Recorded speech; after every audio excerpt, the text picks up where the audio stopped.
Pour Novak Djokovic, les jours se suivent et ressemblent en ce moment. 15 jours après son improbable défaite face à Taro Daniel au deuxième tour d'Indian Wells, le Serbe a de nouveau trébuché dès son entrée en lice à Miami. Logiquement battu par un Benoît Paire solide comme un roc en deux petites manches sur le central du Crandon Park Tennis de Key Biscayne, 6-3, 6-4, vendredi soir, le Serbe a montré qu'il était encore loin de son meilleur niveau. Pour le Français, il s'agit de son premier succès face à l'ancien N1 mondial. Curieusement, les deux hommes ne s'étaient joués qu'à une seule reprise il y a 3 ans à Cincinnati. À cette époque, Djokovic n'avait fait qu'une bouchée du joueur d'Avignon. Cette fois, c'est le scénario inverse qui a eu lieu. Mais ce succès, le Français peut le savourer, il a été le fruit de la logique. Un Djokovic très faible au service arrivé aux États-Unis avec des problèmes de dos, Paire pourrait se dire que ce succès peut être le début de quelque chose après un mois de février bien compliqué. Auteur d'un demi-match face à Mischa Zverev au premier tour, il est cette fois parvenu à réaliser une rencontre pleine de A à Z.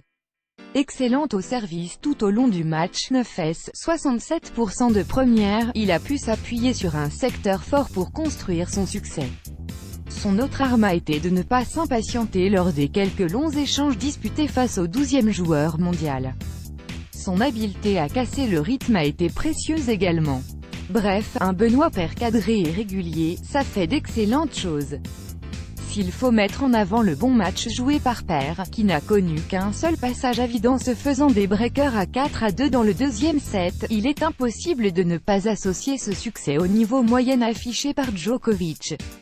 Dans la droite lignée de son match perdu face à Taro Daniel, le sextuple vainqueur du tournoi a montré un bon niveau lors de l'entame avant de disparaître subitement à la moitié du premier set. Une chute beaucoup plus subite qu'en Californie, une chute que l'on n'avait pas vue venir. À 3-3 lors du premier set, Djoko a donc offert les clés du match en ratant complètement un jeu de service et il n'a jamais revu la lumière. Friable derrière son engagement à partir de ce moment, 62% de première sur le match, il n'a plus jamais été le même. Incapable de lire le très bon service de Paire après ce break, le Serbe a joué comme un joueur lambda la plupart du temps et comme le vrai Novak Djokovic pendant 2 jeux en seconde manche, à 4-2 et 4-3. S'il fallait un exemple pour montrer qu'il n'est pas dans son assiette, c'est bien ce jeu de service perdu à 5-4.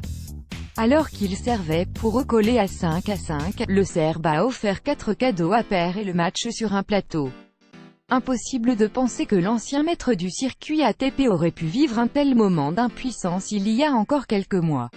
Novak Djokovic, Miami Getty Images.